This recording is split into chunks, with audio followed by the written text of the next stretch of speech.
Expelled Democratic lawmaker is sworn back into Tennessee House. Nashville. Justin Jones, one of the two black Democrats expelled from the Tennessee House of Representatives for leading a gun control protest on the House floor, was sworn back into his seat on Monday in a swift rebuke to the state's Republican supermajority. Within an hour of the Metropolitan Nashville Council unanimously voting to temporarily appoint Mr. Jones back to the seat, the young lawmaker had returned to take his place in the Republican-controlled legislature that overwhelmingly voted to expel him just 4 days earlier. After leading hundreds of supporters on a march from the council meeting, Mr. Jones took his oath of office on the steps of the state capitol, now empowered with a national platform and the backing of Democrats across the state and the country. The moment came 2 weeks after the mass shooting at a Christian school in Nashville that prompted Mr. Jones and two other Democrats to protest in the House chamber.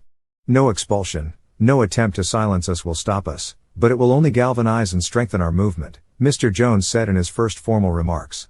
Power to the people, he concluded, and the gallery erupted in cheers. Nashville's move to appoint Mr. Jones deepens the bitter rift between the council and the Tennessee legislature's Republican supermajority, which has flexed its control over liberal-leaning areas and moved to rein in the autonomy of the state's largest cities. Just hours before the vote, a judicial panel temporarily halted a law that would slash the council in half, after Nashville sued the state. The council voted 36-0 to send Mr. Jones, the only person nominated, back to the House ahead of a special election later this year. The fast pace of his reinstatement meant that he had not missed a single floor session in the House. In Memphis, the Shelby County Board of Commissioners was set to consider sending Justin J. Pearson, the other expelled lawmaker, back to the legislature on Wednesday. William Lamberth, the House Majority Leader, and Jeremy Fison, the chairman of the House Republican Caucus, issued a statement ahead of the Nashville Council's vote, saying that should any expelled member be reappointed, we will welcome them.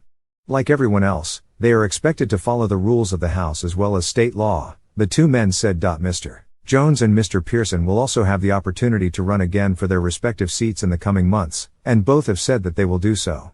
We witnessed a miscarriage of justice and an egregious assault on our democracy, said Delicia Porterfield, a counselor who lost to Mr. Jones in the Democratic primary for his state legislature seat, but formally nominated him to return to his seat. As she did so, Ms. Porterfield said the vote would send a strong message to our state government and across the country that we will not tolerate threats to our democracy.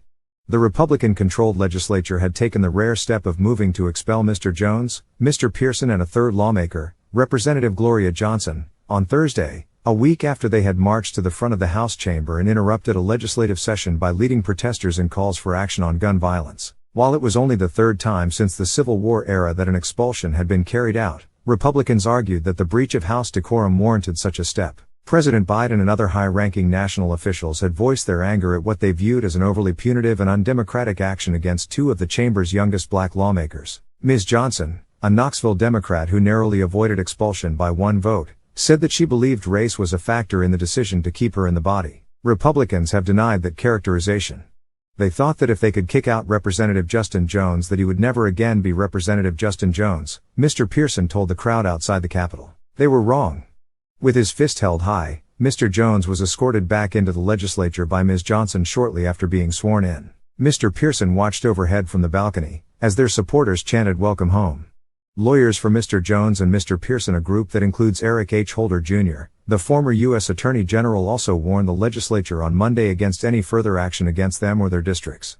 Any partisan retributive action, such as the discriminatory treatment of elected officials, or threats or actions to withhold funding for government programs, would constitute further unconstitutional action that would require redress, the lawyers wrote on Monday in a letter to Speaker Cameron Sexton, a Republican. The decision to expel the two Democrats has further angered hundreds of students, teachers and parents already frustrated with the Republican-controlled legislature's unwillingness to take up any measure that would restrict access to guns. Earlier Monday, dozens of people rallied outside the Nashville Council meeting, carrying signs that read "No Justin, No Peace," a riff on the "No Justice, No Peace" chants that were part of the protest that led the expulsion of the two representatives. 6 red and black ribbons hung on the dais at the front of the room, in honor of the 6 people killed in the Covenant school shooting last month. A counselor, Zulfat Swara, offered an opening prayer that recognized the Covenant shooting as well as a mass shooting earlier Monday in Kentucky.